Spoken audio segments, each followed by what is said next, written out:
Hey guys, how's it going? Today I want to speak about the subject of, is the preservation of culture a good reason to limit immigration?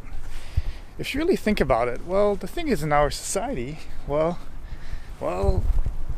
yes, we have cultures and stuff, but it's a mishmash, it's a melting pot of all the result of immigration and all the people that are living in our culture.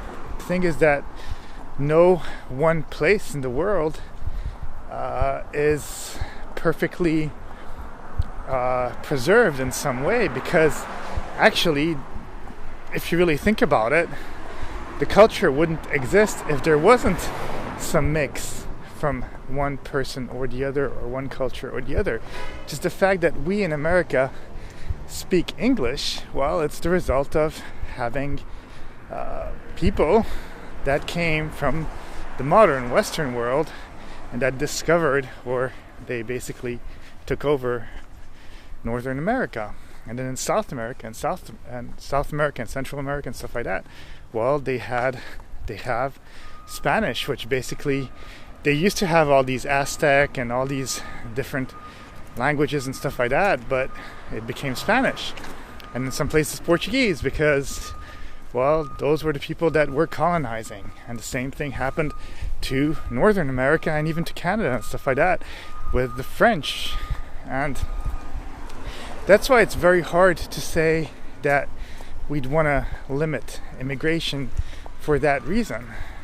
Because the preservation of culture, well, it can happen simply by having books, by having just the fact that we have all these movies and things like that are being shot all the time here, and basically they're preserving our culture at this moment in time.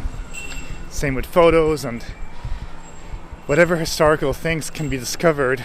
But the problem is that if you really think about it, even if you were to go back in time and you were to go to England, let's say, where basically you would think, okay, well, in England we have the English language and it should be the same, right? Well, how much do you understand from Shakespeare plays? Unless you've been reading them for a while, you're going to have a hard time understanding them. Of course, they invented a bunch of words and stuff like that, and it's a bit different. But at the same time, just look at modern life England, where you can go to outside of the city and people have such thick accents that if they don't modify their accent while they're speaking to you, well, you're going to have a hard time understanding them, even for someone who comes from England. So the fact of preservation is very silly way of thinking, because yes, it's good to preserve and to know the history, but many times it just changes just from one generation to the other. That's why, for example, older people, or as we get older, we sometimes don't really like the way that young people, teenagers and kids speak. The thing is, it's because they might be using expressions, or they might be saying things in a way which has not been 100% assimilated in our culture yet.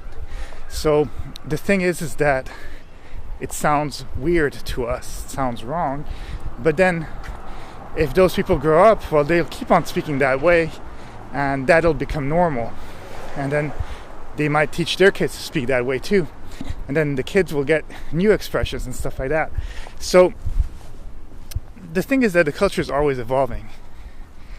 And the fact that there's people immigrating and there's people integrating this world, because the world has become a smaller place just from the fact of having planes and having all these different things that are happening in this world, well, basically we are able to simply do things differently, and the world has become a simpler, well, not simpler, it's actually become more complicated in some way, but it's become smaller, so you're able to live. Even some people just through work will live a few months here, a few months there, and they might be living on complete opposites and poles of one country or the other. And at the same time now, because racism is diminishing, even though it's still there, people are sometimes mixing with, or a lot of times mixing with other cultures and stuff like that.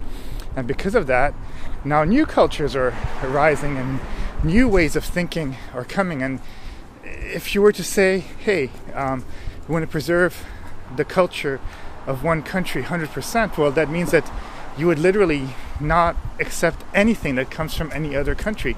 That means you wouldn't be able to see movies that are not made in your country, or even worse, from your little village, because from one village or from one state to the other, just taking the same country, things will change.